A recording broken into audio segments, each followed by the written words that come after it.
Mukunda jewellers లో gratitude sale flat 50% of on value added offer అన్ని branches కి వర్తిస్తుంది. సీతమ్మ వాకిట్లో సిరిమల్ల చెట్టు, మరి ఆ పూల కుండీని చిన్నోడు ఎందుకు తన్నాడు? మనిషి అంటే మంచోడు అలా డైలాగ్ రాయకండి సార్. మనిషి అంటే దొంగనా కొడుకండి. ఎందుకు సార్? ఏమో ఆయన ప్రెస్టేషన్ ఏంటో. ఓకే. సిరివెన్నెల సీతారామ శాస్త్రి గారు రాసిన సాంగ్ ఈవెన్ కొత్త బంగారు లోకానికి నీ ప్రశ్నలు నీవే ఆ సాంగ్ రాయటం కూడా అలాగే జరిగిందండి. బాహుబలిని కట్టప్ ఎందుకు చంపాడు అనేది ఒక యూనివర్సల్ ట్రూత్ కోసం చాలా నాలుగు వెయిట్ చేశారు. చిన్నోడు పూలకుండి ఎందుకు తన్నాడు సార్? ఏ వస్తుంటే అందుకనే అంతకుముందు డైనింగ్ టేబుల్ మీద కూడా గ్లాస్ కొడతాడు. యాక్చువల్గా అండి కొత్త బంగారు లోకం తర్వాత ఈ సినిమా అని అనుకోలేదండి. కానీ తర్వాత సంక్రాంతికి ఇంటికి వెళ్తున్నాను, కరెక్ట్గా దుర్గగుడి దాడుతున్నాను. అప్పుడు మార్తాండికి వెంకటేష్ గారి నుంచి ఫోన్ వచ్చింది, నాగార్జున గారికి ఏదైనా కథ ఉందా అని. వచ్చి నాగార్జున గారిని కలిస్తే కరెక్ట్గా మూడో రోజుకి మళ్ళీ ఇదే మార్తాండి వెంకటేష్ గారు సురేష్ బాబు గారు పిలుస్తున్నారు, ఒకసారి వెంకటేష్ గారు సినిమా అని అంటున్నారు అని అన్నారండి. వెంటనే దిల్రాజు గారు కంట్రీ క్లబ్ ఏదో ఉంటుంది సార్ సికింద్రాబాద్ దగ్గర, అక్కడి నుంచి కాల్ వచ్చిందండి, ఒకసారి ట్రై అని చెప్పి. అంటే మరి నేను ఆయనకి చెప్పలే ఏంటి కొత్త బంగారు లోకం అనేది. సో మీ లైఫ్ లోంచి వచ్చిన మూమెంట్స్ అనుకోవచ్చా? సో ఇది మేబీ ఎంటెక్ చదువుతున్నప్పుడు రీసెర్చ్ చేసిన అలవాటుకి దీంట్లో కూడా వచ్చినట్టు. ఓకే. సో ఒక్కసారి 28 టచ్ అవుతున్నప్పుడు ఇంకా 2 సంవత్సరాలు 30 వస్తుందంటే ఏ చేసినప్పుడు చేయగలరా? ఆ ఫోబియా అనేది అబ్బాయిలకు మెయిన్ గా ఉంటుంది. అదే అబ్బాయిలకైతే అది సంబంధం లేదు. సార్ ఆ మూడంకి పడిందంటే ఏదో తెలియదు. షూటింగ్ కి అవుట్డోర్ వెళ్ళేటప్పుడు ట్రైన్ టికెట్స్ క్యాట్లకి వెళ్ళినప్పుడు సార్ ఏజ్ అంటే 28 అండి. ఎప్పుడు 28.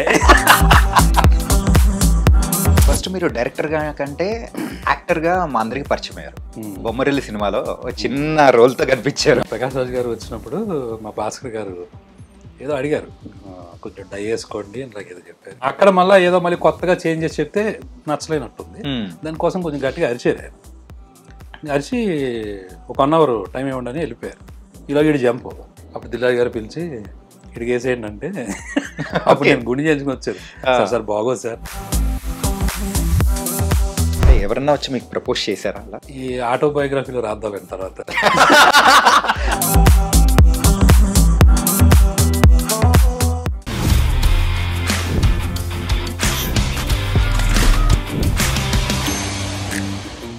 మన తెలుగు ప్రేక్షకులకి ఏదైనా మూవీ రిలీజ్ అవుతుందంటే దాన్ని రీక్రియేట్ చేయడం అనేది కూడా సర్వసాధారణంగా చూస్తుంటాం. అలాగే రీసెంట్గా రిలీజ్ అయిన సీతమ్మ వాకిట్లో సిరిమల్ల చెట్టు, మరి ఆ పూల కుండీని చిన్నోడు ఎందుకు తన్నాడు, అసలు ఆ మూవీ అనేది ఇప్పుడు మన మనసులోకి ఎంత హత్తుకుంటుంది. సాంగ్స్ కానీ అండ్ ఆ డైరెక్టర్ ఎంత స్పెషల్గా మారిపోయారు. ఆయనే శ్రీకాంత్ అడ్డాల గారు. ఇప్పుడు మనతో పాటు మన ఐ డ్రీమ్ స్టూడియోలో మీ చాణక్యతో మరి శ్రీకాంత్ అడ్డాల గారు కూడా ఉన్నారు. మరి అయితే బోల్డ్ అయిన విషయాలు అండ్ ఫ్యూచర్ ప్రాజెక్ట్స్ ఏంటనేది కూడా ఆయన అడిగి తెలుసుకున్నాం. Hi sir. హాయ్ అండి. తనకైతే థియేటర్స్లో అందరి చేత పూలకుండీలు తన్నిచ్చేలా చేస్తూ ఉన్నారు అండ్ ఫోన్లో ఎరా అంటే ఎరా అనిపించేలా చేస్తున్నారు. మళ్ళీ ఒక 12-13 ఇయర్స్ బ్యాక్ తీసుకెళ్ళి ఆ గోల్డెన్ మెమరీస్ని కూడా రీకలెక్ట్ అయ్యేలా చేస్తున్నారు. ఎలా అనిపిస్తుంది? ఖచ్చితంగా చాలా సంతోషంగా ఉంటుంది కదండి. ఎందుకంటే ఎప్పుడు కూడా మనం చేసింది ఒకటి కొన్ని సంవత్సరాల తర్వాత మన జీవితంలో చాలా అలాగే మెమరీల కింద ఉండిపోతాయి. అచీవ్మెంట్స్ ఏమో ఇంకా బాగా గుర్తుండిపోతాయి. అది మళ్ళీ రిపీట్ అవుతుంటే ఇంకా అసలు ఆనందం వేరేగా ఉంటుంది కదా.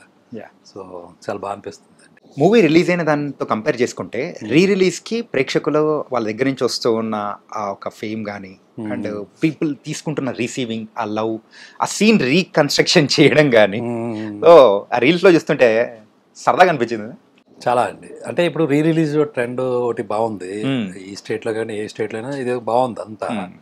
సో ఇంకోటి ఏంటంటే ఈ సినిమాకి అప్పట్లో ఉన్న వాళ్ళంతా మేబీ ఇప్పుడు కరెక్ట్గా ఓ 24-25 వచ్చి ఉంటారు. ఎందుకంటే థియేటర్లో నేను చూశాను, విశ్వనాథ్ థియేటర్కి వెళ్ళి చూశానండి, మల్లికార్జున థియేటర్ కూడా. ఓకే. వెళ్ళి చూసినప్పుడు అందరూ యూత్గానే ఉన్నారు. సో వీళ్ళు అప్పుడు చాలా చిన్నపిల్లలు ఉంటారు కదా. సో ఆ మిడిల్ క్లాస్ తాలూకు ఏదైతే ఉంటుందో స్ట్రగుల్ అందులోంచి పుట్టిన సినిమా కదండి. సో అందరికీ కనెక్ట్ అయింది. అది ఇప్పుడు బాగా అర్థమవుతుంది. సో దాంతో డైలాగ్ టు డైలాగ్ కూడా చెప్తుంటే నాకు చాలా బాగా అనిపించింది. Dialogue to dialogue, scene to scene ఏ ఒక్కటి వదలట్లేదు. అంటే మన తెలుగు సినీ ఇండస్ట్రీకే ఎప్పటికీ మర్చిపోలేని ఒక క్లాసిక్ అనేది కూడా ఇచ్చారు. అంటే ఇప్పటికీ మర్చిపోయిన క్లాసిక్ అంటే చాలా ఉన్నాయండి. చాలా ఉన్నాయన్న. కాకపోతే ఏంటంటే ఇప్పుడున్న జనరేషన్ వాళ్ళు ఒక క్లాసిక్గా గుర్తుపెట్టుకునే వాటిలలో సో ఇది ఈ మూవీ, అది కూడా మీ సెకండ్ మూవీ. జర్నీ అసలు ఎట్లా స్టార్ట్ అయింది? ఆ స్టోరీ ఒక మెయిన్ మోటో ఏంటి దాని వెనకాల? యాక్చువల్గా అండి కొత్త బంగారు లోకం తర్వాత ఈ సినిమా అని అనుకోలేదండి. ఓకే. వేరే చాలా ఐడియాస్ ఉంటాయి కదా, ఏ ఐడియా చేద్దాం ఎలా చేద్దాం అని అనుకుంటా ఉన్నాను అనమాట. కానీ తర్వాత సంక్రాంతికి ఇంటికి వెళ్తున్నాను, కరెక్ట్గా దుర్గగుడి దాడుతున్నాను.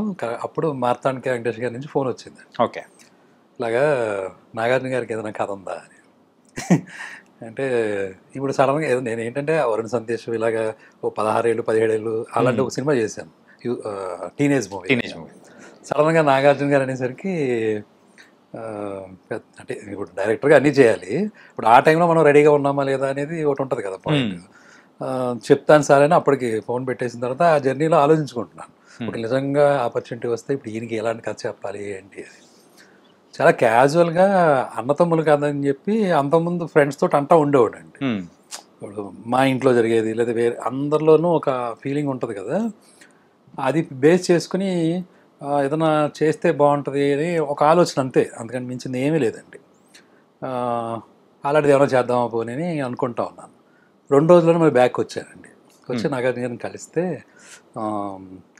మల్టీ స్టారర్ అని ఒక పాయింట్ ఉంది సార్, ఇంకా దాన్ని డెవలప్ చేయలేదు, 2 కావాల్సి వస్తారు సార్ అని చెప్పేది అన్న. ఆయన సరే చూద్దాం అన్నారు, ఎందుకంటే అప్పటికి ఇంకా నేను కథ చెప్పే పొజిషన్లో లేను కాబట్టి. ఓకే. కరెక్ట్గా 3వ రోజుకి మళ్ళీ ఇదే మార్తాండి వెంకటేష్ గారు సురేష్ బాబు గారు పిలుస్తున్నారు, ఒకసారి వెంకటేష్ గారు సినిమా అని అంటున్నారు అని అన్నారండి. అంటే మేబీ ఈ ఫ్యామిలీ మూవీ అనే ఆలోచన అక్కడికి ఏమైనా వెళ్ళిందో నాకు తెలియదు. ఓకే. అప్పుడు అక్కడికి వెళ్తే 2 ఉన్నారండి, సురేష్ బాబు గారు ఉన్నారు, వెంకటేష్ గారు. ముందు కొత్త బంగాళ గురించి బాగా తీసావు అది అని చెప్పారు. తర్వాత ఏదైనా కథ ఉంటే చెప్పు మనం చేద్దాం అది అంటే అప్పుడు సేమ్ ఇలాగే 2 ఉంటే బాగుంటుందండి అన్నతమ్ములు కథ అనుకుంటున్నాను అని ఆ లైన్ చెప్పాను సార్. ఇది మనం సమాజానికి ఏమి ఇచ్చినా ఇవ్వకపోయినా, మనం ఎంత సేవ చేసినా చేయకపోయినా ఓ మంచి సామరస్యంతో కూడిన కుటుంబం ఇస్తే చాలు, ఇంకా అంతకు మించిన సేవ ఉంటే పెద్ద ఉండదు. ఒక లైన్ మీద ఒక కథ అనుకున్నాను సార్, చాలా న్యాచురల్ ఇన్సైట్స్ తోటి అని చెప్పారు. అది బాగుంది కదా అని సరే చేయి దీని మీద డెవలప్ చేసుకుని చేద్దాం ఖచ్చితంగా అన్నారు. ఇప్పుడు కూడా అండి మనిషికి ప్రోత్సాహం ఉంటే అడుగుడికి ఉత్సాహం వచ్చేస్తుంది, అంతేనా? అంతే కదండి, ఇది వెరీ థింగ్ కదా. సో దాంతో నాకు చాలా బాగా అనిపించింది. వెంటనే దిల్రాజు గారు కంట్రీ క్లబ్ ఏదో ఉంటుంది సార్ సికింద్రాబాద్ దగ్గర, అక్కడి నుంచి కాల్ వచ్చిందండి, ఒకసారి ఇట్రా అని చెప్పి. అంటే మరి నేను ఆయనకి చెప్పలే, అంటే ఇక్కడ చెప్పకుండా ముందే సురేష్ బాబుకి చెప్పారు. మార్తాండి వెంకటేష్ గారు రమ్మంటే నేను వెళ్ళాను, అసలు ఎంత జరుగుతుందో అనుకోలేదు కదా. నేను 2వ సినిమా మళ్ళీ రాజు గారికే చేయాలి. ఓకే. సో ఆయన దగ్గరికి వెళ్తే ఏంటి లేదు సార్ అసలు ఇది ఏదో అనుకోకుండా జరిగింది, బట్ నేను అక్కడ చెప్పానండి సురేష్ బాబు గారికి, సార్ 2వ సినిమా నేను ఆయనకే చేయాలి అని కూడా చెప్పాను. అది పెద్ద విషయం కాదు, బట్ నువ్వు కథ బాగా చేయి, ఏదో పాయింట్ బాగానే ఉందా అన్నారు. అదే ఆయనకి షేర్ చేశాను. ఆ రోజు అలాగా నిజం చెప్పాలంటే అది వెంకటేష్ గారి వల్ల దానికి ఏమంటారు ఒక అంకురార్పణ. కానీ సార్ ఫస్ట్ రాజుగారికి అంటే 2 హీరోస్, అది కూడా పెద్ద హీరోస్ కావాలి అని అన్నప్పుడు అరే అవునా వద్దు వద్దు అని చెప్పేసి అన్న సందర్భం ఏదో ఉందని మేము విన్నాం, ఇది నిజమా? అంటే ఒక లెవెల్కి వెళ్ళిన తర్వాత ఈ డెవలప్ చేసేదంతా మళ్ళీ నెక్స్ట్ వర్షన్ చెప్తాం కదండి. అప్పుడు వెంకటేష్ గారికి మళ్ళీ చెప్పినప్పుడు ఆయన అన్నారండి, ఇది ఏదో చిన్నగా తీసుకుంటే కాదు, గుండం కథలాగే చేస్తేనే బాగుంటుంది, పెద్ద హీరోలు అయితేనే బాగుంటుంది. ఇప్పుడు నేను నాతో పాటు ఒక పవన్ కళ్యాణ్ లేకపోతే ఒక ఇలాగా అని ఆయన నోట్ అంటేనే 2-3 పేర్లు వచ్చినాయి. నా పరిస్థితి ఎలా ఉంది తెలుసా మీకు? చెప్పండి సార్. అంటే మనం ఎప్పుడు ఊహించిన పేర్లన్నీ వస్తున్నాయి, దట్ ఈస్ వన్ థింగ్. 2వది దానికి తగ్గట్టుగా చేయాలన్నా కలిసి ఉంటుంది కదా ఆటోమేటిక్గా. సో ఆ విషయం నేను రాజు గారికి చెప్పాను. ఓకే. ఇలాగ వెంకటేష్ గారు కూడా చెప్తున్నారండి, సో మనం దానికి తగ్గట్టుగానే నేను సినిమాలో ఉందండి ఆ విషయం ఉంది, దాందే ఉంది, నిలబడుతుంది ఖచ్చితంగాను చేద్దామని. అంటే అప్పుడు కుదురుతుందో లేదో, ఎందుకంటే చాలా క్లాషెస్ ఉంటాయి కదండి ఇంకా సాధారణంగా బిలీఫ్ సిస్టమ్స్లో. కానీ సార్ మీరు ఆ మూవీ 2 స్టార్స్తో తీయక ముందు కంపేర్ చేసుకుంటుంటే ఒక 10-15 ఇయర్స్ ముందు వరకు కూడా ఒక 2 స్టార్స్ కలిపి చేసిన మూవీస్ చాలా అంటే రేర్ ఏదో క్యామియో ఇచ్చేసి వెళ్ళిపోవడం అనేది చూస్తాం తప్ప అది ఇద్దరు స్టార్స్ ఉండి చేయడం అంటే అప్పట్లో పెద్ద హాట్ టాపిక్ అనేది కూడా నడిచింది. మీ మీద కూడా ఒక స్పెక్యులేషన్ అనేది కూడా ఊహించని అంటే రీతిలో పెరిగిపోయే ఉంటుంది కదా ఆ సిచ్యువేషన్ హ్యాండిల్ చేయడం, అది కూడా సెకండ్ మూవీకే. అంటే అది ఎప్పుడు ఆ ధైర్యం వచ్చిందంటే మహేష్ బాబు గారు ఎప్పుడైతే వచ్చారో నాకు అసలు చాలా ధైర్యం వస్తుంది. ఎందుకంటే ఆయనతోటి సినిమా చేసిన అనుభవం వాళ్ళు చెప్పాలండి. ఓకే, వాళ్ళకు తెలుస్తుందండి ఆయన అంతా ఎలాగా చూసుకుంటారో, ఎలాంటి బలాన్ని ఇస్తారనేది. సో దట్స్ సరే, ఏం చెప్పొచ్చారు సార్ మహేష్ బాబు గారిని? ఏం చెప్పారు, ఇది అది అది చాలా విచిత్రంగా జరిగిందండి. మళ్ళీ రాజు గారి దూకుడు సెట్కి తీసుకెళ్లారు. మహేష్ బాబు గారికి చెప్పాను అని చెప్పేసి నాకు ఇంకా బాగా అనిపించింది అండి. ఓకే, ఎందుకంటే ఆ కథ ఊహించుకోవడంలో వెంకటేష్ గారు మహేష్ బాబు గారు బాగుంటుంది అని చాలా కాన్ఫిడెంట్గా వెళ్ళాను. చాలా 15 minutes చెప్పానండి అంతే. ఓకే, చిన్నగానే చెప్పానండి. ఈ సినిమా ఏంటో విచిత్రంగా అందరికీ కొద్దిగా చెప్పడం ద్వారానే ఓకే అవుతా వెళ్ళిపోయింది. అంటే కంప్లీట్ స్టోరీ అసలు అంటే కంప్లీట్ స్టోరీ లేదని కాదు, అంటే ఫస్ట్ చెప్పేటప్పుడైనా కానీ అంటే ఆయన కూడా 15 minutes చెప్పారండి. ఇలా అన్నతమ్ములు మధ్యలో ఉన్న బాండ్ ఏంటి, మెయిన్ కాన్ఫ్లిక్ట్ అండి. అది బాగా నచ్చిందండి మహేష్ బాబు గారికి. అంటే అది ఏదో చాలా పెద్ద విషయంగా ఉండదండి, అది లోపల ఉండే విషయం అది.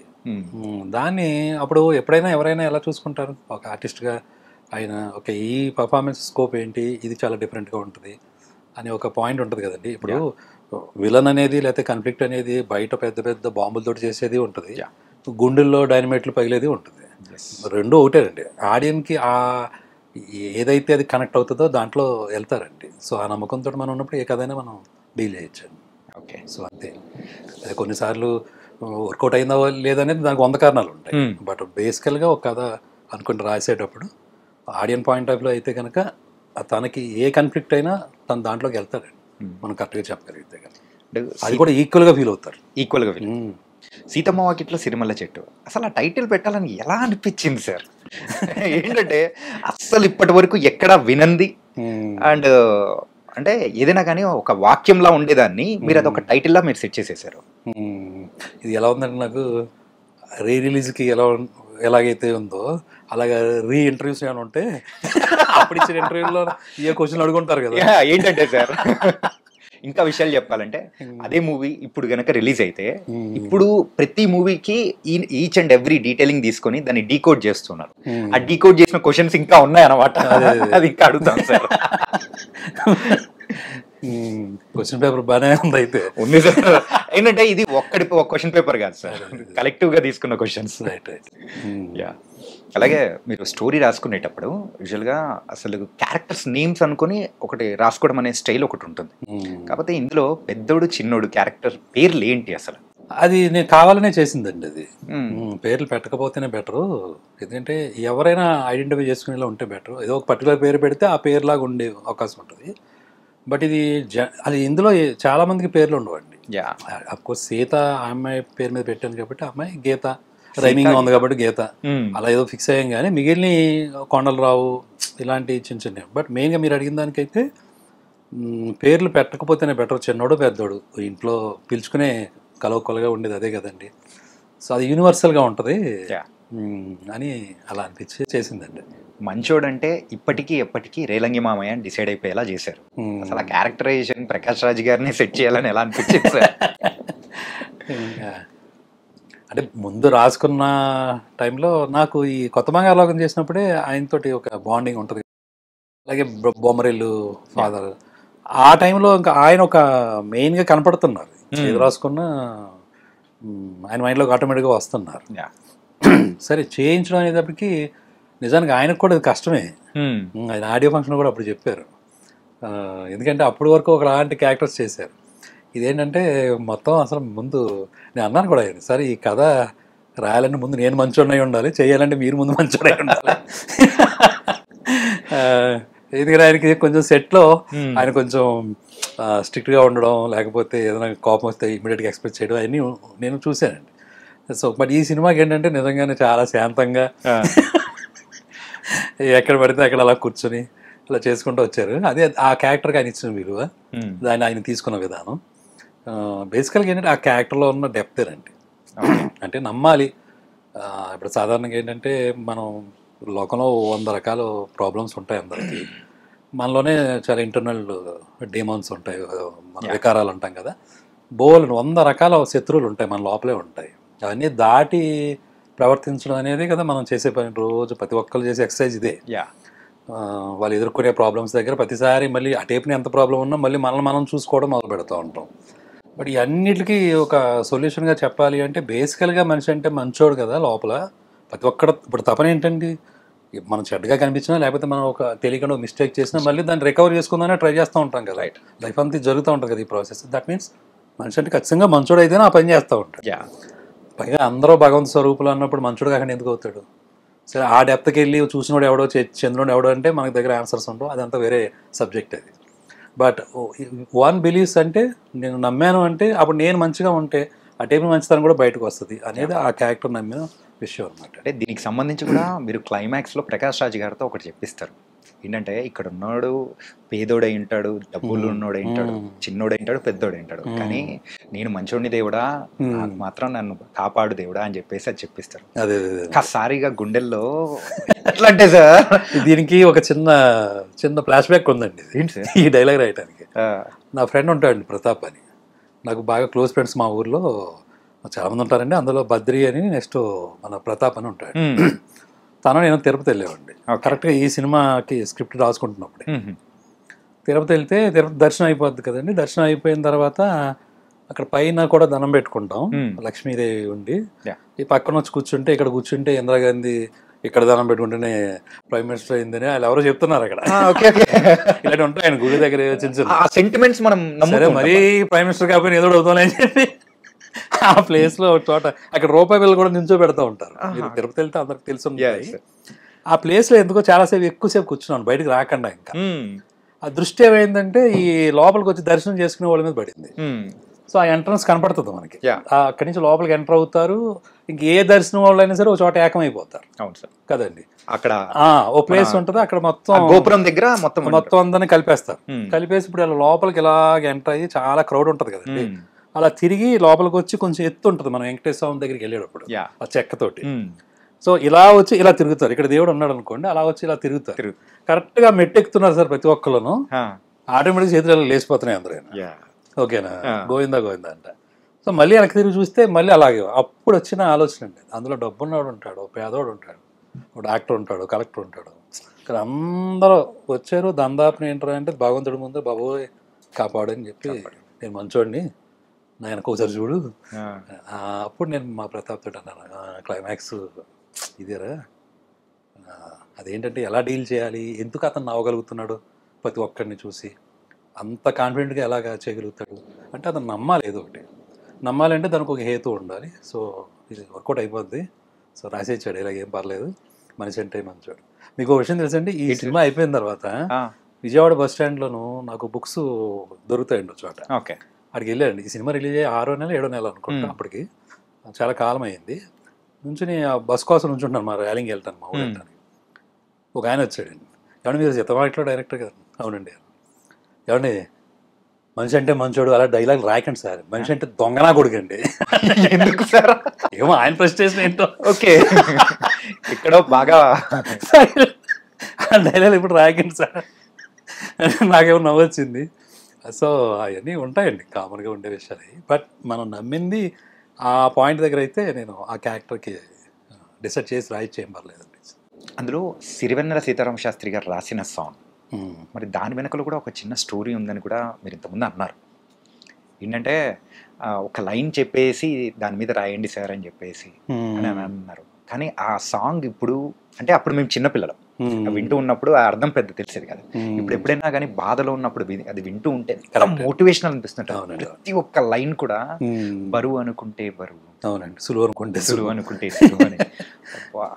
అది సీతారామేశ్ గారితో ట్రావెల్ ఎలా ఉంటుంది అంటే అండి, గంటలు ఆయన దగ్గర డిస్కషన్ ఉంటుందండి. మనం ఏదో సినిమా కథ చెప్పేసాం, ఆయన ఏదో లిరిక్ రాసాడు, సిచ్యువేషన్ చెప్తే అలా ఉండదండి. చాలా డెప్త్కి వెళ్తారు ఆయన. దాని గురించి అడుగుతారు, కొన్ని 100 క్వశ్చన్లు ఉంటాయి అప్పుడు. అవన్నీ మనం సరదాగా అంటే దాన్ని మనం చాలా మనది కూడా పెరుగుతుంది, మనం కూడా ఆలోచన ఓకే ఇలా కూడా ఆలోచించవచ్చు కదా అనేది ఒకటి ఉంటుంది కదండి. అది తెలియకుండానే చాలా దూరం వెళ్తూ ఉంటుంది డిస్కషన్. ఒక్కొక్కసారి నైట్ కూడా అయిపోయేది. ఓకే. ఈవెన్ కొత్త బంగారు లోకానికి నీ ప్రశ్నలు నీవే ఆ సాంగ్ రాయటం కూడా అలాగే జరిగిందండి.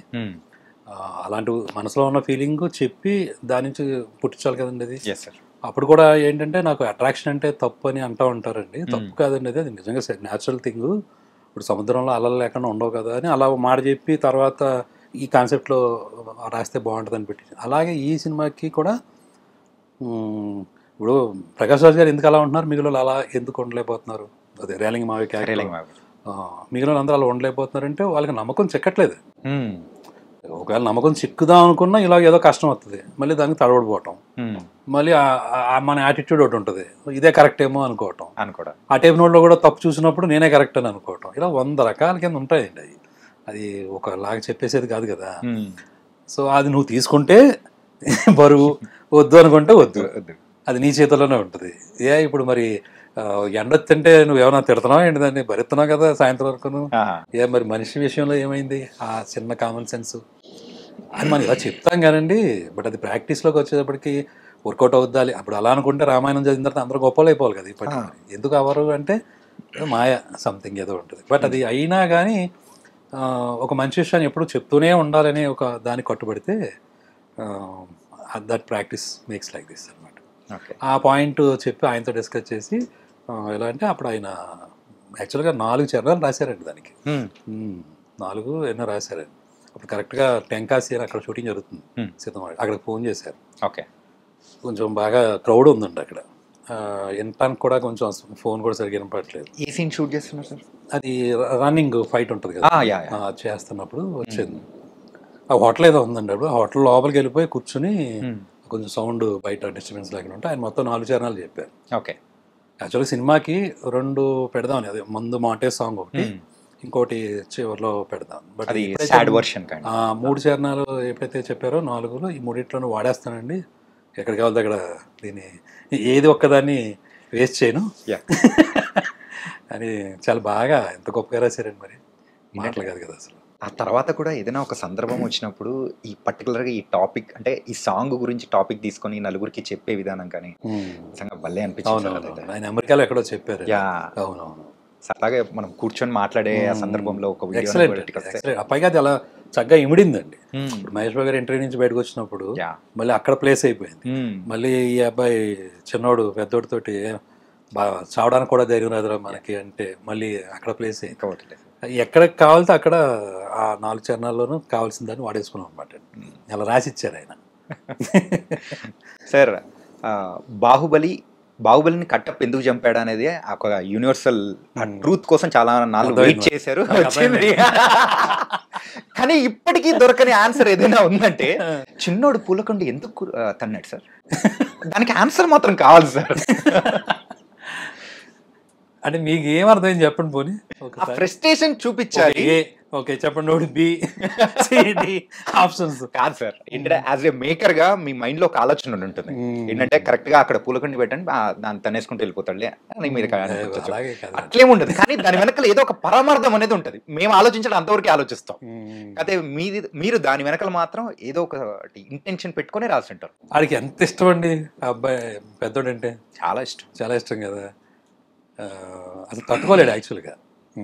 నిజంగా ఇక్కడ ఇందులో ఏంటంటే పెద్దోడి మీద కోపం ఉంటుంది, ఎందుకంటే వాడు ఆ కసి లేదు, గెలవాలన్నా ఇది ఉండాలి కదా, ఇవి ఉంటాయి కదండి ఇంకా రకరకాల ఐడియాలజీస్. కోపం ఉంది కానీ దానికి మించిన ఇష్టం ప్రేమ కూడా ఉంటుందండి. ఒకవేళ కోపం వస్తే ఎక్కడ చూపించుకుంటాడో దాన్ని దాచుకునే హోల్డ్ చేసుకునే అంత ఇది లేదు. ఏ వస్తుంటే అందుకనే అంతకుముందు డైనింగ్ టేబుల్ మీద కూడా గ్లాస్ కొడతాడు. సో మనకి ఇష్టమైన వాళ్ళ మీద బాగా క్లాషెస్ వస్తున్నప్పుడు హోల్డ్ చేసుకుంటాం అంటే ఒక లిమిట్ వరకు ఓకే, కానీ ఒక స్థాయి దాటింది అనుకోండి దాన్ని ఎవరి మీద చూపించాలో తెలియక గొప్ప బయటకు వస్తూ ఉంటుంది. అది యాక్చువల్గా వాళ్ళని అవమానించినట్టే వాళ్ళు తీసుకుంటే కనుక. కానీ అది అవమానం అలాంటిది కాదు కదా. కోపం బాధ వచ్చింది, విపరీతమైన ఇది వచ్చింది. ఎందుకంటే అక్కడ పక్కన చెల్లెలు పెళ్ళి, అది ఎవరిదో కాదు మన ఇంట్లోదే. అంటే ఏమో నిజంగానే అవమానించాడు. అవమానం చాలా దారుణంగా ఉంది. ఓకేనా, అది కాదనలేని విషయం. బట్ వీడికి తెలియదు ఆ విషయం, అది ఎందుకు అంత బాధపడుతున్నాడు అనేది. ఒక లెవెల్ వరకే తిను తీసుకుంటున్నాడు. ఒకవేళ ఎవరైనా అన్నారా అని కూడా అడుగుతాడు. అంటే మటుకి నువ్వేనా పిగేస్తాడు వెళ్ళి నాటకాలు వేసుకో అంటాడు. సో నాటకాలు అనేది తిన ఎక్క నేచర్ కాబట్టి అది వచ్చేసరికి మీదకి ఆ బాణం కోపం వచ్చింది. ఇవన్నీ బ్లాస్ట్ అవ్వాలి అంటే ఓకే. సో అక్కడ ఏదో ఒక వస్తువు మైండ్ ఆటోమేటిక్గా అక్కడ పోలకొండి ఉంది ఒక తొందరనేది దాన్ని. ఎలా తీసుకుంటాడు దాన్ని ఏమన్నా కాకుండా అనుకోవచ్చు సార్. అంటే ఎంత కోపం ఉందా ఇడికి ఏదైనా 100 అనుకుంటాడు కదా. అందుకని తర్వాత తన అడుగుతాడు ఎందుకు దాన్ని ఎవరా నువ్వు పోలకొండి క్లైమాక్స్ లో అదే సెకండ్ హాఫ్ బిగినింగ్ లో. సో ఇప్పుడు అది నీ మీద కోపంతో అది కాదు కదా, నేనే తట్టుకోలేని విషయం, అది హోల్డ్ చేసుకోలేని ఒక ఎమోషన్ అండి సార్. యాక్చువల్గా ఈ సిచ్యువేషన్స్లో మనం ఎందుకున్నాం, ఇలాంటి సిచ్యువేషన్స్లో ఎందుకు నలుగుతున్నాం మనం?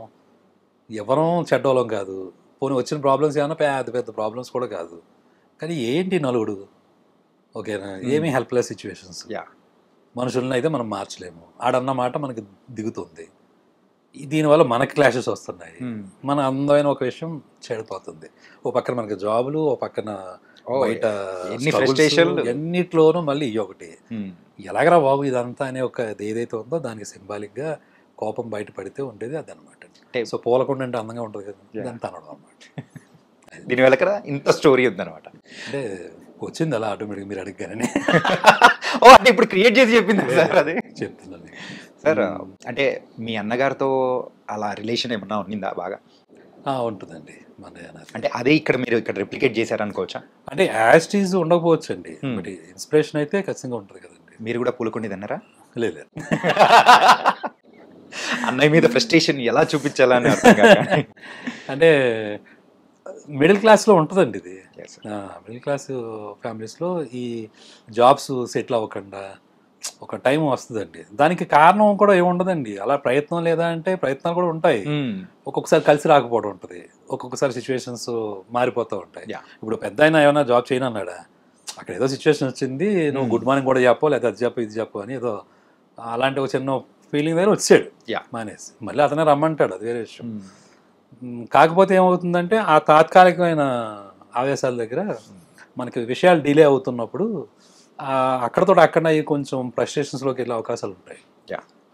అంతే కథ అది యాక్చువల్గా. అందుకని చాలామంది అంటూ ఉంటుంటే అసలు దాంట్లో కథే ఉండదు, మూమెంట్స్ ఉంటాయి, లాట్ ఆఫ్ ఎమోషన్స్ ఉంటాయి. ఇలాగా నాకు సురేష్ బాబు గారే అన్నారండి ఈ మాట, నాకు అంతకుముందు తెలియదు, నేను ఆయన కథ చెప్పినప్పుడు చెప్పారండి, ఇది కథగా చూడకూడదు, ఇది స్లైస్ ఆఫ్ లైఫ్, ఆ మూమెంట్స్ నువ్వు అన్నీ పట్టుకొచ్చి అక్కడ పెడితే దీనికి మళ్ళీ సొల్యూషన్ కూడా ఉండదు, ఆ ప్రాక్టీస్ అనే ఒక పాయింట్లో వెళ్ళిపోద్ది అది. సో ఆ ఎండింగ్ కూడా మనం ఇవ్వలేము, బట్ ఫీలింగ్ అది గట్టిగా తగులుతుంది.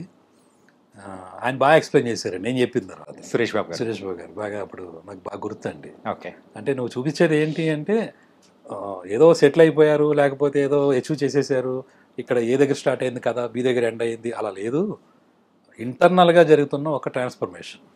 ఓకే, బెటర్ పీపుల్గా వీళ్ళు ఎలా ట్రాన్స్ఫార్మ్ అయ్యారు అనేది, ఇంకా బెటర్గా కావచ్చు మళ్ళీ రేపు పొద్దున్న, ఇంకా కావచ్చు, దేర్ మే బి ఇంకా దాని హైయర్ పొజిషన్. సో ఆయన ఎక్స్ప్లెయిన్ చేసినప్పుడు ఇంకా నాకు బాగా అనిపించింది. సో ఈయన చాలా బాగా అర్థం చేసుకున్నారు.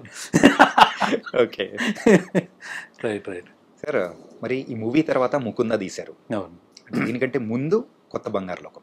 ఈ కొత్త బంగారు లోకం అనేది సో మీ లైఫ్లోంచి వచ్చిన మూమెంట్స్ అనుకోవచ్చా? అంటే లైక్ మీరు ఒక లెక్చరర్గా వర్క్ చేశారు, సో ఆ టైంలో చూసిన కొన్ని థింగ్స్ కానీ అది తీసుకొని దాన్ని తగ్గట్టు మీరు రాసుకున్న స్టోరీ అనుకోవచ్చా? ఖచ్చితంగా అనుకోవచ్చు అండి. ఇప్పుడు మూవీ ఫీల్డ్లోకి వచ్చినప్పుడు మనకి అది వెళ్దాం అనుకున్నప్పుడు కథలు అనుకుంటూ ఉంటాం చూసారా, అది ఎలా ఉంటుందంటే అదే మూడుతో ఉంటాం, అదే ఆలోచిస్తుంటాం కదా. సో మనం ఫిక్షనల్గా రాసామనుకోండి అదొక స్టైల్ ఆఫ్ రైటింగ్, లేదు న్యాచురల్గా ఉన్న విషయాల నుంచి తీసుకునేది అనుకోండి. సో నేను ఇప్పుడు ఒక టీనేజ్ మీద ఒక కథ రాయాలనుకుంటున్నాను, అప్పుడు అనుకోకుండా నేను ఆ కాలేజీలో టీచర్గా వెళ్ళాను. ఇప్పుడు నేను అనుకుంటున్న థాట్కి సంబంధించిన లైఫే కనపడుతుంది అక్కడ, అది ఇంకా ఇంకా ఇన్స్పిరేషన్గా ఉంటుంది కదండి. పైగా నాకు బాగా ఉండే అలవాటు ఏంటంటే ఇవి స్టిల్ ఐ ఫాలో అండి, వచ్చిన బుక్ పెట్టుకుంటాను. ఓకేనా, న్యాచురల్ ఈవెంట్స్ ఏదైనా కనపడతా ఉంటే నోట్ చేసుకుని మళ్ళీ మర్చిపోతామేమో, ఆ ఇన్స్పిరేషన్ ఒకటి ఉంటుంది చూసారు. అవును సార్. పైగా అది ఎలా ఉంటుందంటే ఆ టైంలో రాస్తున్న కథ తాలూకు విషయాలే మైండ్లో మెదులుతూ ఉంటాయి. సో ఇది మేబీ ఎంటెక్ చదువుతున్నప్పుడు రీసెర్చ్ చేసిన అలవాటుకి దీంట్లో కూడా వచ్చినట్టుంది అది. ఓకే.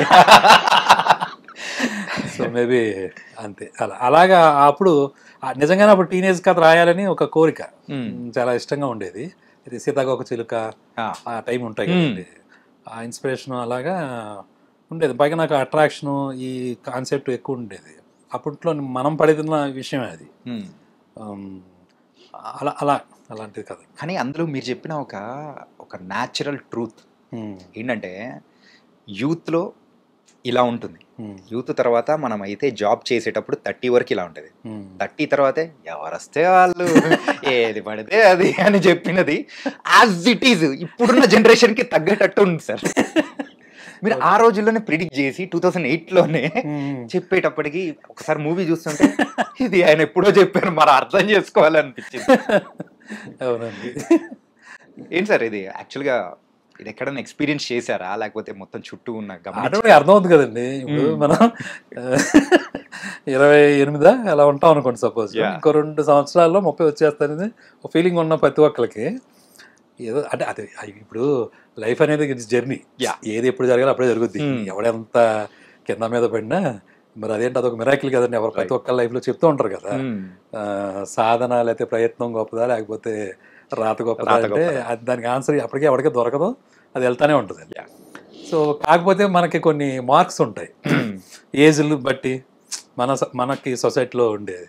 తొందరగా 25 లోపల పెళ్లి చేసుకోవాలి, 25 లోపల సెటిల్ అవ్వు, లేదా 30 తర్వాత ఇంకోటి, లేదా 30 ఈ అంటం వల్ల వచ్చే ఇన్ఫ్లుయెన్స్ తప్ప ఇప్పుడు ఎవరి లైఫ్ ఎవరు ఎక్కడ సక్సెస్ అవుతారు ఎలా తెలుస్తుందండి.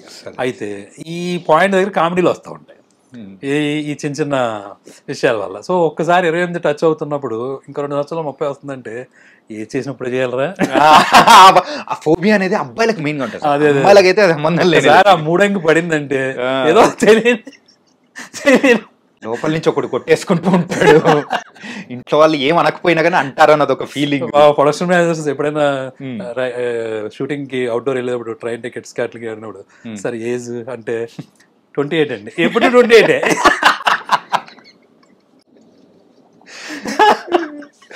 సో అలాంటి వాటి నుంచి వచ్చిందేనండి అది. సరదా ఇది కామెడీగా ఉంటుంది.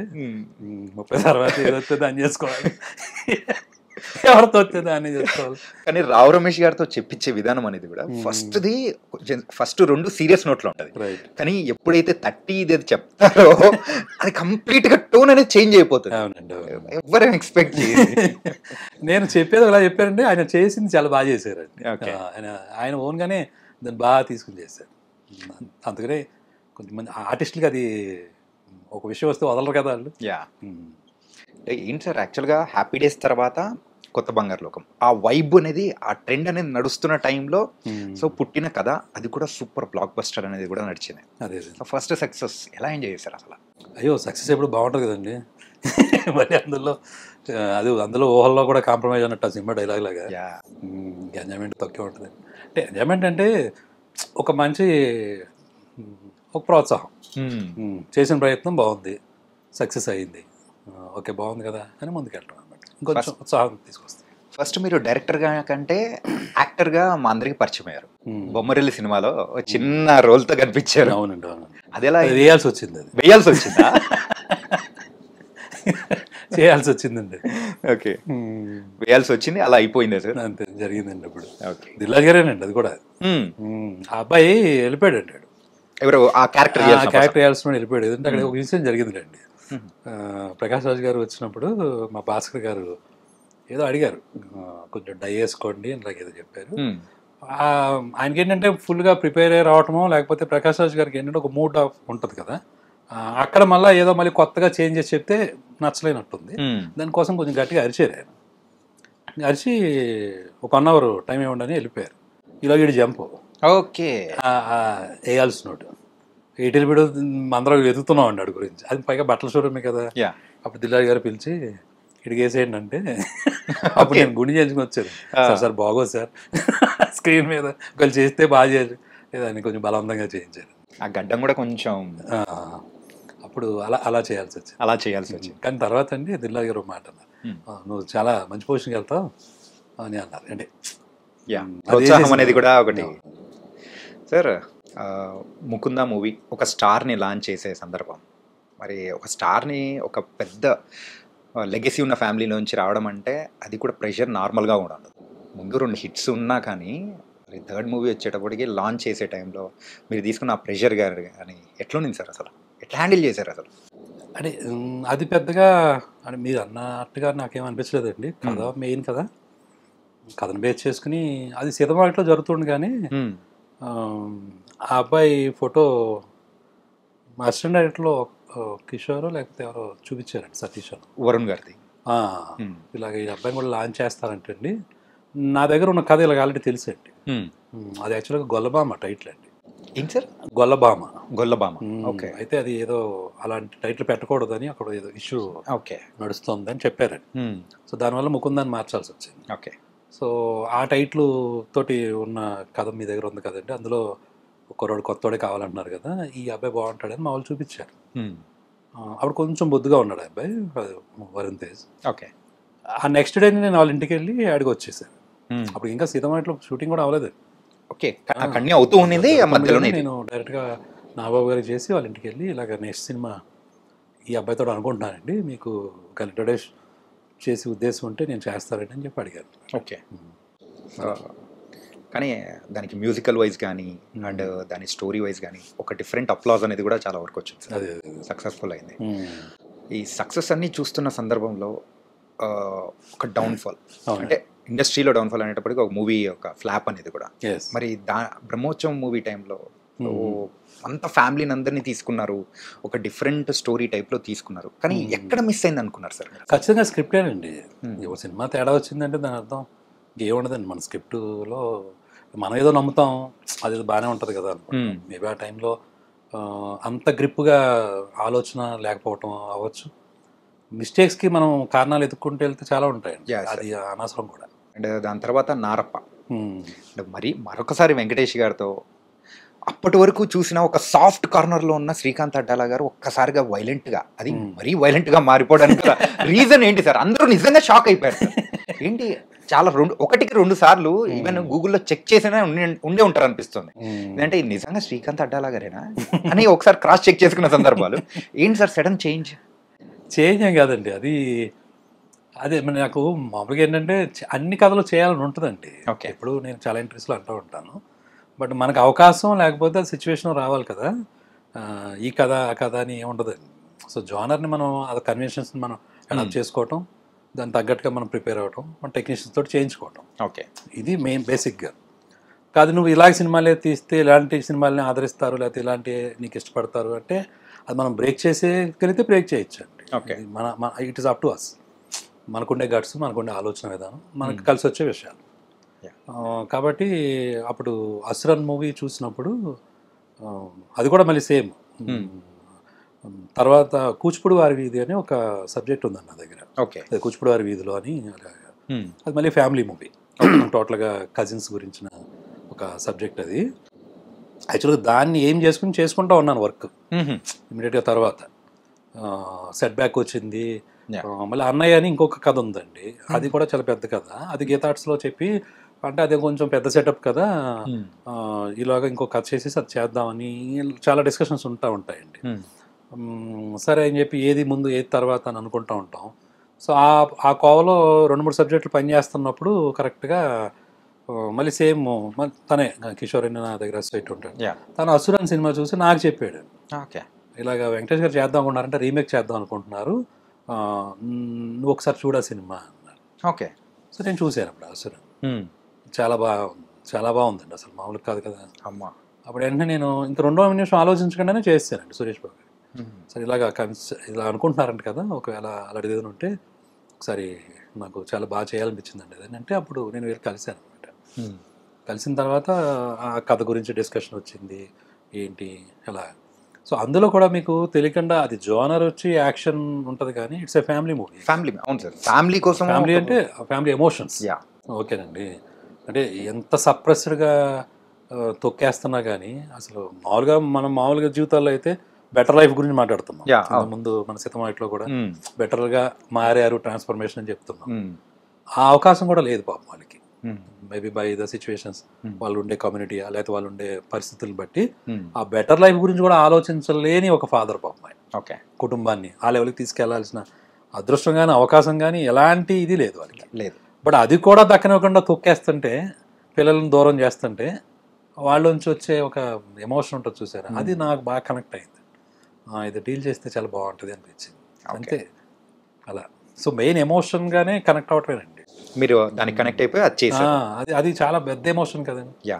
సో ఏది చూసినా మీరు కావలిస్తే ఆ లైఫ్ని ఇక్కడి నుంచి ఇంకో చోటకి మార్చుకోవాలి, లేకపోతే ఈ స్థాయి నుంచి ఇంకొక బెటర్ స్థాయికి వెళ్ళాలి అని ప్రతి ఒక్కరి ప్రయత్నం దగ్గర ఉండే స్ట్రగుల్ ఉంటుంది చూసారా, అది ఎప్పుడు ఏ జోనర్లో ఉన్నా అది చాలా గొప్ప కథ అవుతుంది.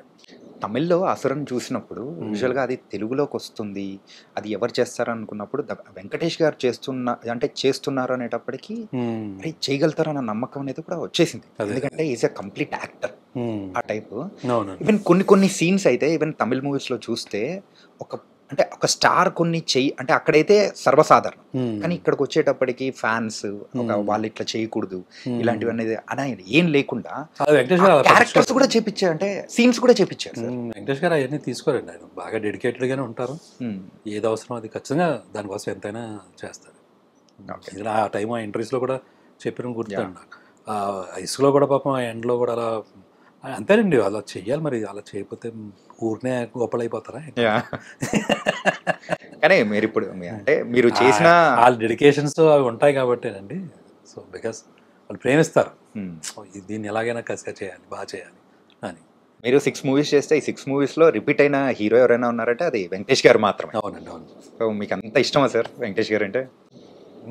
ఇష్టం అంటే ఏదో అలా కలిసిందండి. అంటే చేసినప్పుడు ఆ ఎంజాయ్మెంట్ బాగుంటుందండి, చాలా ఆత్మీయంగా ఉంటుందండి ఆయనతోటి. ఓకే.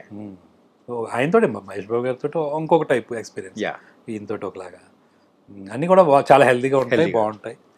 ఎవరి పని ఎవరు గొడవ లేకుండా మన పని ఏదో మనం బాగా చేసుకోవటం, నవ్వుకోవడం.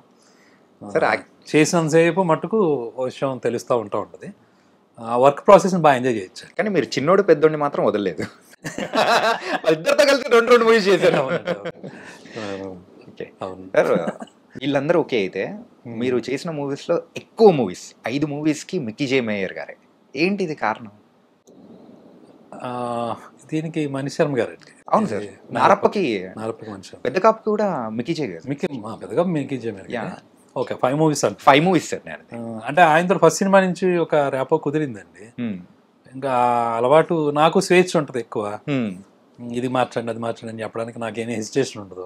కానీ వేరే వాళ్ళని కొత్త వాళ్ళని పెట్టుకుంటే మళ్ళీ అడగలేవని కాదండి. బట్ ఈయన దగ్గర ఉండే ఒక చొరవ, ఈయన దగ్గర ఉండే ఒక ఫ్రెండ్షిప్ లోగా దాంట్లో చేసుకోవడం నాకు ఈజీ అయింది అంతే. మీరు అనేటప్పటికి మిక్కీ గారు మాత్రం సూపర్ ట్యూన్స్ అనేది కూడా ఇచ్చేస్తూ ఉంటారు. చూడండి, సుకుమార్ గారు, దేవి ప్రసాద్ గారు, ఇలా ఒక్కొక్కసారి ఏమవుతుందంటే ఒక బాండ్ ఫామ్ అవుతుందండి. దాన్ని మనం కంటిన్యూ చేయొచ్చు, లేదా మనం బ్రేక్ చేసుకుని కొత్త ప్రయోగం కూడా చేసుకోవచ్చు అండి. దానికి ఏమి ఇదేం ఉండదు, ఇలాగే చేయాలని లేదు. బట్ ఎందుకు అది కొన్నిసార్లు ఏమవుతుందంటే ఆ వైబ్ కొనసాగుతూ ఉంటుంది, మనకి బాగానే ఉంది కదా, మంచిగా జరుగుతుంది కదా అనేది ఒక పాయింట్ అనమాట. అలాగే చోటా గారితో కూడా ఎక్కువ మూవీస్ చేశారు. 2 చేశానండి, పెద్ద కాపు, కొత్త మంగళలోకం, పెద్ద కాపు. అవునండి. ఏంటి సార్ అది రీజన్ ఏంటి సార్? Same bonding. అది నాకు ఆయనతో ఏంటంటేనండి, మన కొత్త బంగాళలోకం గుర్తుందండి నాకు. వాళ్ళందరూ బాగా చిన్న పిల్లలండి, అదే 16 ఏళ్ళు ఆ టైం కదండి. సో హీరో కూడా హ్యాపీ డేస్ చేశాడు అంతే. అండ్ మేము మళ్ళీ కొత్త వాళ్ళం, నేను ఫస్ట్ టైం డైరెక్షన్. సో ఒక ఎక్స్పీరియన్స్ ఉంటే ఆయన ఈవెన్ చోటగారిది ఎలా ఉంటుందంటే ఆయన మొత్తం భుజం మీద వేసి వెళ్ళిపోతూ ఉంటాడు. మొత్తం అవన్నీ ప్రొడక్షన్ మేనేజర్లు ఆలోచించి కూడా ఈయన ఆలోచించి ముందర అయిపోతుంది ఏంటి, చాలా వరకు ఆయన ప్రొడ్యూసర్ సైడ్ అండి. ఆయన అసలు ఎట్టి పరిస్థితుల్లో ప్రొడ్యూసర్ సైడే ఉంటాడు ఆయన. దాని అర్థం ఏంటంటే మనల్ని కూడా కలుపుకుని, ఈవెన్ అందరినీ కలుపుకుని ఆయన పాయింట్ ఆఫ్ వ్యూలో ఏంటి ఎలా చేయాలి ఏంటనే దగ్గర చాలా అడ్డం పడతాడండి గట్టిగా. సో నాకు మళ్ళీ ఈ అబ్బాయి కూడా కొత్త అబ్బాయి, అలాగే టీంలో కూడా చాలా మందిని కొత్త వాళ్ళని తీసుకున్నారండి అప్పుడు ఈ పెద్ద కాంపిటీషన్లో కూడా. సరే ఒక సైడ్ మనం ఫ్రీగా ఆలోచించుకుంటూ ఉండాలి, ఇదంతానేమో వేరేగా ఉంది. సో బెటర్ అప్పుడు కొత్త బంగాళలోకంలాగే కొంచెం ఆలోచన వచ్చి మీరే చేయండి సార్ అని చెప్పేసి అప్పుడు అలా. మరి పెద్ద కాపు ఏంటి సార్ అది? యాక్చువల్గా ఆ టైటిల్ పెట్టడం వల్లే సో ఆ నెగిటివ్ రిజల్ట్స్ అనేది కూడా వచ్చిందని అనుకోవచ్చా? ఏమండి ఇప్పుడు సినిమా తేడా వచ్చింది అనుకోండి, అది ఇందాక చెప్పాను కదండి, ఒక మిస్టేక్ జరిగితే అది ఇంకా దాన్ని తవ్వుకుంటూ వెళ్తే అది ఎండ్లెస్ అది. అందుకని ఆయన అక్కడ వదిలేసి మళ్ళీ నెక్స్ట్ ఏంటి అనేది దానికి వెళ్ళిపోవడం చాలా గొప్ప విషయం అన్నమాట. అయితే పెద్ద కాపు 2 ఎప్పుడు సార్? అది ఇంకొంచెం టైం తీసుకుంటానండి. ఓకే. బట్ ఇప్పుడు మటుకు నెక్స్ట్ ఇమీడియట్గా వేరే సబ్జెక్ట్ మీద ఉన్నా. అది ఆల్మోస్ట్ ఏప్రిల్కి అయిపోతుంది. కొంచెం టోటల్గా సబ్జెక్ట్ చేసుకున్న మూడ్లో ఉన్నాను కాబట్టి. ఇది కొత్త సబ్జెక్ట్ సార్? కొత్త సబ్జెక్ట్ అండి. అది కూచిపూడి వారి ఇదని ఒకటి చేస్తున్నాను, ఒక్కటి కూడా సైమల్టేనియస్గా చేసుకుంటా ఉన్నాను. సో ఏప్రిల్కి కంప్లీట్ చేసుకుంటాం. ఆ తర్వాత ఎవరు ఏంటి ఎలాంటి ప్రయత్నం అనేది మొదలు పెడతాం. యాక్చువల్గా ఆ మూవీలో పర్టికులర్గా ఒక సీన్ మాత్రం నిజంగా స్టార్టింగ్ ఇంట్రడక్షన్ జెండా పెట్టేసి ఆ ఐడియా ఎక్కడి నుంచి వచ్చింది సార్? అసలు ఒక ఆధిపత్యం చెలాయించాలని చెప్పేసి అది పెడితే వచ్చే వైబ్ కానీ 1982 ఆ వైబ్స్ తీసుకురావడం కానీ అదే అంటే చాలా డెప్త్ ఉంటుంది సార్. ఓకే. అంటే యూజువల్గా మీ స్క్రిప్ట్స్ అన్ని కానీ చూస్తే ఆ ఎమోషన్స్ వైజ్ కానీ ఎవరన్నా అంటే పడిపోతున్నవాడు ఎందుకు పడుతున్నాడు, లెగాలనున్నా కానీ వాడు లేవలేకపోతూ ఉంటే వాడు ఒకసారి తిరగబడితే ఎలా ఉంటుంది అని చెప్పే ప్రతి ఒక్క థింగ్స్ కానీ అంటే మన లైఫ్లోంచి అంటే పడిపోయిన సందర్భం నుంచి తీసుకునే దానిలానే ఉంటాయి. ఇట్స్ వెరీ కామన్ అండి, అందరూ మనం చూసే విషయమే కాబట్టి యాజ్ ఎ క్రియేటర్గా ఆ ఎమోషన్ ఎలా వర్కౌట్ చేయాలనే పాయింట్ దగ్గర దాన్ని ఎంతవరకు ఎన్హాన్స్ చేయొచ్చు. సార్ ఏదండి ఆ డెన్సిటీ మీద మనం కాన్సన్ట్రేట్ చేయటం, దాన్ని ఎంత హైలైట్ చేయొచ్చు అనే పాయింట్ ఆఫ్ వ్యూ చేసే దగ్గర ఒక్కొక్క కథకు ఒకలాంటి సెటప్స్ వస్తూ ఉంటాయి. అవి హైలైట్ అయ్యి బాగున్నాయి అనుకోండి సూపర్, లేకపోతే బాబు నెక్స్ట్ దానికి వెళ్ళు అంటే పాతది మాత్రం క్యారీ చేయరు. సో ఫ్రెష్ గా నెక్స్ట్ గో విత్ ఫ్లో అనే టైప్ లో ఉంటుంది. ఎందుకంటే బరువులు అది బరువు అనుకుంటే బరువు రాసాం కదా, మళ్ళీ మనమే రాసి మళ్ళీ మనం పాటించకపోతే దానికి పర్ఫెక్ట్ నిర్వచనం శ్రీకాంత్ అట్టాల గారు. ఓకే సార్, మీ మూవీస్ లో వన్ లైనర్లు భలే ఉంటాయి సార్. ఒక్కసారి ఇంకోసారి అదొకటి అయితే ఇంకోటి ఏకాడా అని. అండ్ రీసెంట్ గా వచ్చిన దీనిలో కూడా కొంచెం ఎమోషనల్ గా ఉంటది, పెద్ద కాపులో కూడా వాడికి ఎంత ఉంటే మనకి ఎంత ఉంటుంది అని చెప్పేసి కానీ అలా ప్రతి ఒక్క మూవీలో ఒకటి కామన్ గా పెట్టుకుంటారా సార్? ఎట్లా సార్ అది? అది ఏం ప్లాన్ గా ఏం జరగదండి, మేబీ ఆ ప్యాటర్న్ వస్తుందండి మరి తెలియకుండా. ఇప్పుడు ఇంటెల్ కార్పొరేషన్ చిప్ ఎప్పుడు ఒకలాగే ఉంటది కదా, మన చిప్ కూడా అలాగే ఉందేమో. ఇంకా దాని నుంచి సెల్ ఫోన్ లో దాని నుంచి కంప్యూటర్లు తయారవుతుంటాయి. సో బేసిక్ చిప్ అలా ఉన్నట్టు ఉంది, బిల్ట్ అలాగే ఉంది. ఓకే సార్, రేలంగి అనేది మీ ఊరా సార్? యాక్చువల్లీ మా ఊరే. అంటే ఆ షూటింగ్ మొత్తం కంప్లీట్ గా ఆ ఊర్లోనే తీసారా? అంటే మా ఒరిజినల్ ఊరు ఒరిగేడండి, ఒరిగేడు అని ఒక ఊరు ఉంటుంది మా నాన్నగారాలది. నేను పుట్టింది పెరిగింది మటుకు రేలంగి. సో అక్కడ ఎస్విఎస్సి అనేది కంప్లీట్ గా మీ అంటే మీ స్టోరీని అనుకోవచ్చా? మీ స్టోరీ అంటే మీ లైఫ్ లో మిడిల్ క్లాస్ ఫ్యామిలీస్ కున్న స్టోరీ అండి. అది నా స్టోరీయే కాదు, అంటే నా దాంట్లో మ్యాక్సిమం తీసుకునేదే ఉంటుంది. బట్ యాస్టీజ్ అలాగ గుద్దిందే కాదు. ఇప్పుడు నాలాంటి మిడిల్ క్లాస్ ఎవరైతే ఉంటారో వాళ్ళందరిదేనండి కదా. ఓ ఇద్దరు అన్నదమ్ములు, ఓ తల్లి తండ్రి, ఓ గ్రాండ్ మదరు, ఓ చెల్లి, ఇవన్నీ ఉంటాయి కదా. మీరు ఆ రోజులోనే ఏంటంటే చిన్నోడితో బామ్మను కొరికెత్తా అనేది ఇప్పుడు ఇంకా ఫేమస్ అయిపోతుంది. దాని నుంచి ఇన్స్పైర్ చేసుకున్నట్టు అనిపిస్తూ ఉంది. కొంచెం ఇంచుమించు బామ్మలతో అందరూ అలాగే ఉంటారు కదా, ఎలా కోలాలు. వాళ్ళు కూడా అది ఇష్టం వాళ్ళకి, ఆ ముద్దు చేయటం అవన్నీ అండి. కానీ న్యాచురల్ మూమెంట్స్ అండి అన్నీ మన జీవితంలోనే ఉంటాయి, అలాగే మనం కూడా చూస్తాం బోలం చోట్ల. ఆ సిచ్యువేషన్స్లో ఏంటంటే ఆ సినిమాకి అది వర్కౌట్ అయ్యిద్దండి. అలాగా కొన్ని సినిమాలకి కొన్ని కథలకి అవి వచ్చేస్తాయి ఆటోమేటిక్గా, ఏదో మ్యాగ్నెట్ అలా లాగేసినట్టు. ఆ చిన్న చిన్న మూమెంట్స్ సింపుల్ మూమెంట్స్ అండి, సింపుల్ మూమెంట్సే చాలా పవర్ఫుల్గా పేలిపోతూ ఉంటాయి. Sir coming to your family sir, so married, పిల్లలు సార్? ఒక పాప. ఓకే, మేడం ఏం చేస్తుంటారు? తను house wife. Love marriage, arrange marriage? రెండు కలిపి మిక్స్. సేమ్ ఊరేనా సార్? సేమ్, అంటే రిలేటివ్స్ అండి. ఓకే, అలా పెళ్ళి ఎప్పుడైనా కలిసినప్పుడు చూసినప్పుడు అలా ఏమన్నా? అంటే ఇంకా చెప్పాలంటే విజయవాడ ఫ్యామిలీ. ఓకే, చిన్నోడు యాజ్ ఇట్ ఈజ్ వాళ్ళు విజయవాడ అండి. ఓకే ఓకే ఓకే, కోపం అంతా ఇంకా అలా తీర్చుకున్నాం అన్నమాట. తీర్చేస్తున్నారా? అయితే మీరు కూడా హెటేస్ మరి కొట్టేశారు అనమాట. ఓకే, పాప ఇప్పుడు 8th క్లాస్ చదువుతుంది. 8th క్లాస్ చదువుతున్నారు. ఓకే, అండ్ మేడం గారి దగ్గర నుంచి ఏమైనా సలహాలు సూచనలు మీకేమన్నా? అంటే పర్టికులర్గా ఏముండదు కానండి, తన కామన్ సెన్స్ చాలా బాగుంటుందండి. ఏదైనా ఎక్కువసేపు ఏమి చెప్పే విషయం ఉండదు. సింగిల్ లైన్లో మీరే అన్నట్టుగానే వన్ లైన్లు ఎక్కువ ఉంటాయి. ఇంకా అవి మనం తీసుకోవడమే, డీకోడ్ చేసుకుని బుక్ పెట్టుకొని ఆ బుక్ లో రాసుకుంటూ ఉంటారు. అంతే.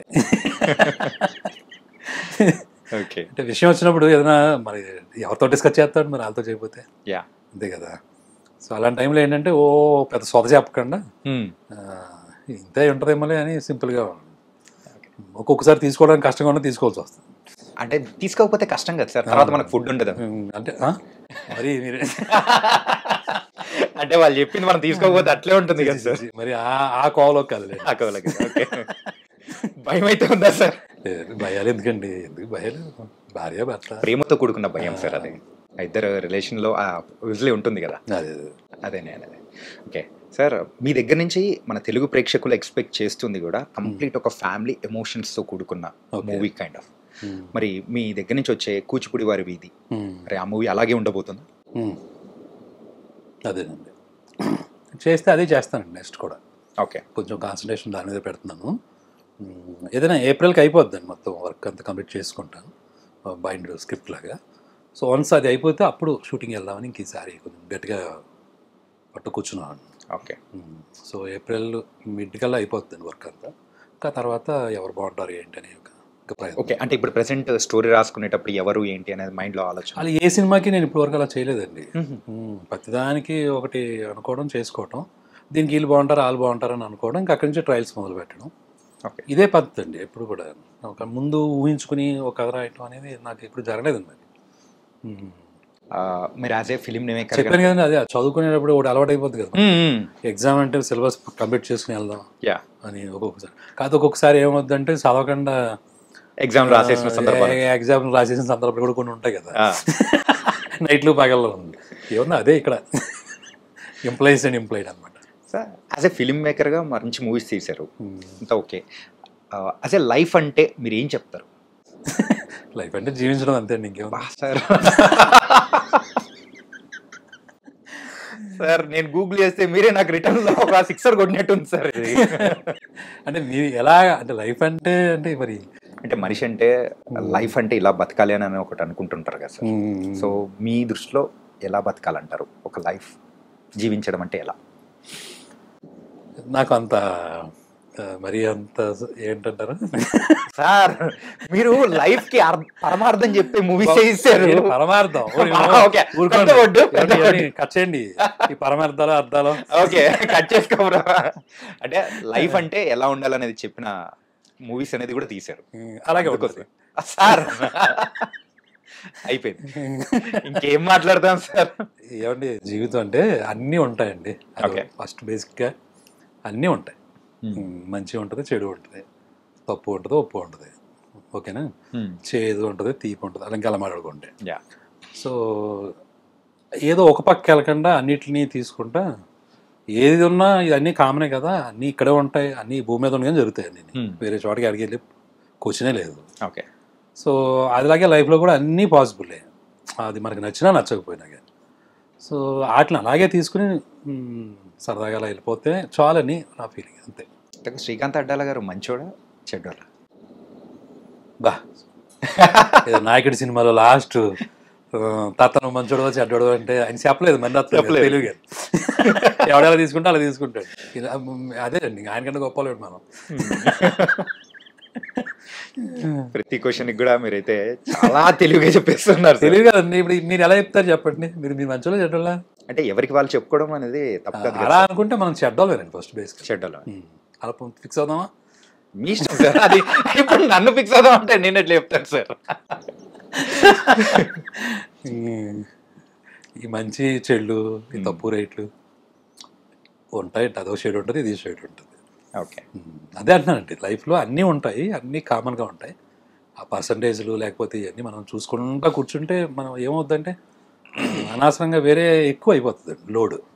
అన్నీ కామన్ కదా. ఓకే, ఒకసారి ఇప్పుడు చెడ్డగా ప్రవర్తించాము, ఏమైద్ది ఇప్పుడు? మళ్ళీ వెళ్ళాలి కదండి ముందుకి, ఎడుతూ ఉంటుంది కదా, అక్కడ ఆగిపోతాం ఏంటి? ఎలా తప్పు చేసాం, డెవలప్ అవుతాం. ఓకేనా? లేదు మంచిగా ఉన్నాం ఈరోజు, బాగా ఓకే మంచిగా ఉన్నామా, ఓకే ఏ గుణాన్నో బాగానే ఉన్నారు అయితే మనం దాన్ని కొంచెం కంటిన్యూ చేద్దాం. ఇంత సింపుల్గా తీసుకోవటమే బెటర్ కానీ మరీ దాన్ని గుచ్చి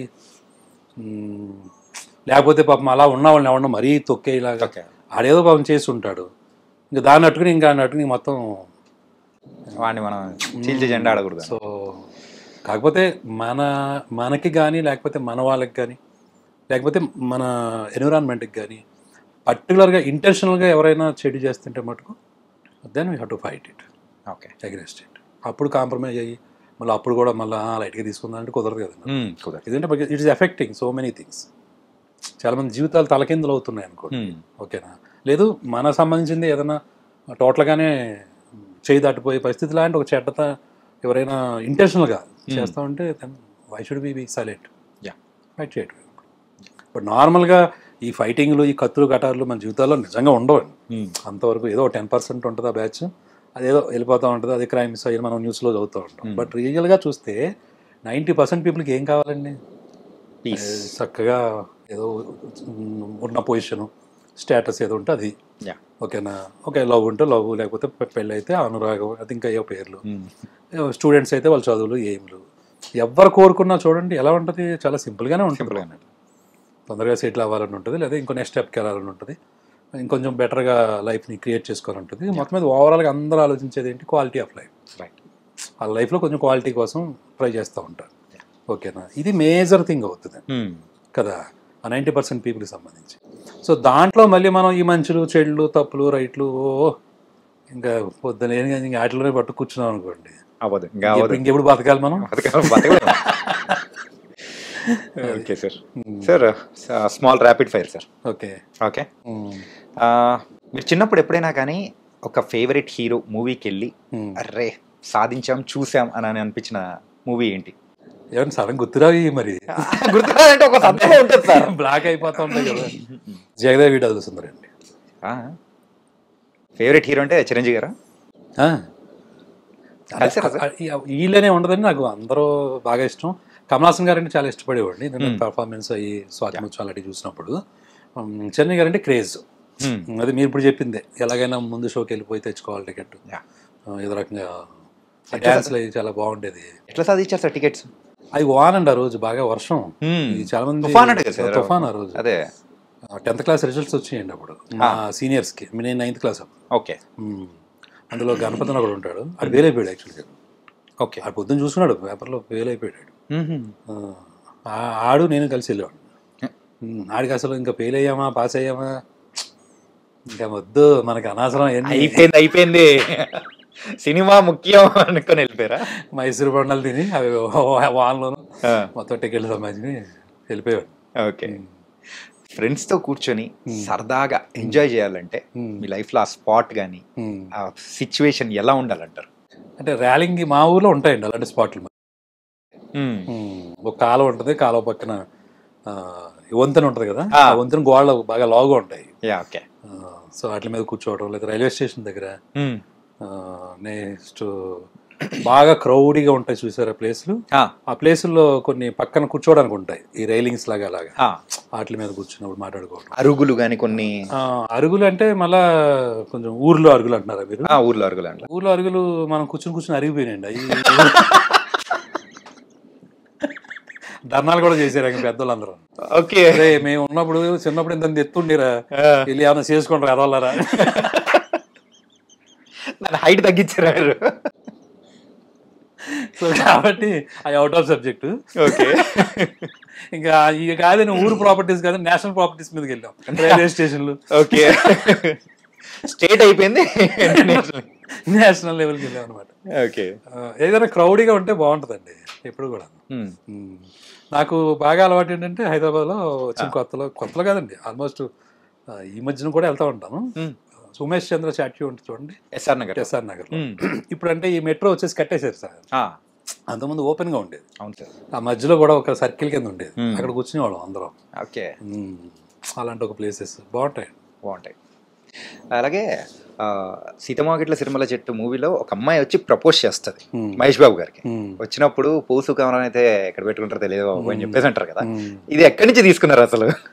అంటే యూజువల్గా ఆ అబ్బాయి క్యారెక్టర్ ఉంటుంది కదండి, అంటే కొంచెం ఎటకారం, ఏదన్నా కానీ దాంట్లో తన ఆలోచన ఏంటంటే ఇప్పుడు తన ఏంటి నేను ఇలాగే ఉంటానని ఇంటర్నల్గా తీసుకునేది. బట్ తినకున్న ఫ్రస్ట్రేషన్లో లేకపోతే తినకున్న ఒక స్ట్రగుల్ దగ్గర కనిపించే ప్రతి దాంట్లోనూ ఏదో ఒకటి కలగడం అనమాట. ఓకేనా.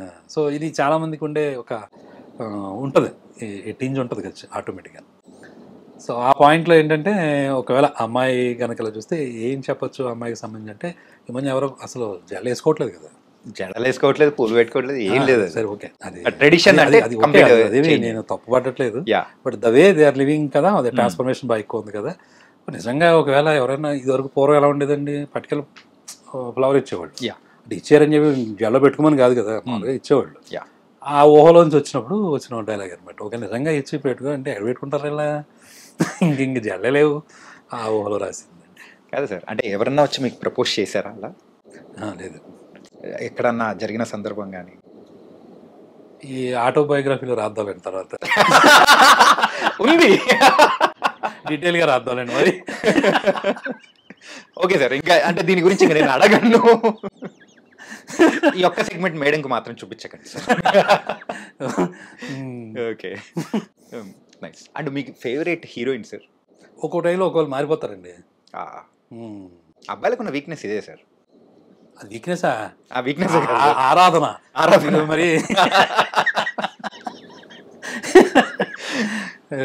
ఒక్కో టైంలో ఒక్కొక్కరు మారిపోతూ ఉంటారు. నాకు పర్టికులర్గా వీళ్ళనేవి లేదు మరి ఎప్పుడు కూడా. ఓకే.